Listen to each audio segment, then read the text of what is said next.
Ay, video? Ang dali. Okay, ito. Noong 2007, isang pari ang naglakas.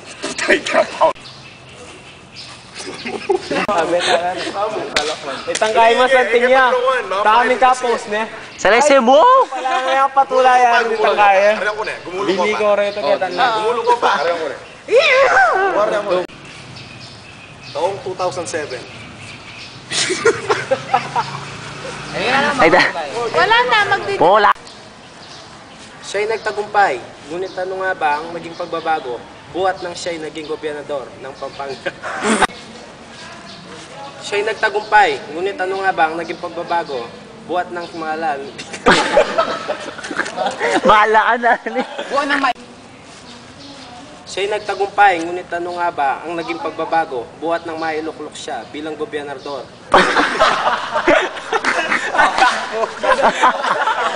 Practice mo nga, gobernador. Gobernador.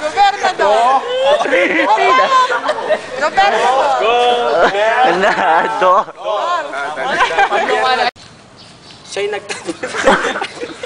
Wala, yan tapos madilim na. Dito lang sa Loco! List of the crime scene. Hoy? Sabay-sabay natin tuklasin. Dito lang sa Loco. Sabay-sabay natin tuklasin. Dito lang sa Loco! List of the... Alipot na sabi may taloko kanyanan mo. Dax naman! Sabay natin tuklasin. Dito lang sa Loco! List of the crime scene. Ay, oras na talaga. Sabay natin tuklasin. Dito lang sa Loco! List of the crime scene. Yun. Sabay-sabay natin tuklasin. Dito lang sa Loco. Sabay-sabay natin tuklasin. Dito lang sa Loco! List of the crime scene and operative. Sabay-sabay natin tuklasin. Kayo na lang bahalang umusga. Naging mabuti ba ang panunungkulan ni Governor Ed Panlilio? Nasa inyong mga kamay ang huling desisyon. Hanggang sa muli, bayan!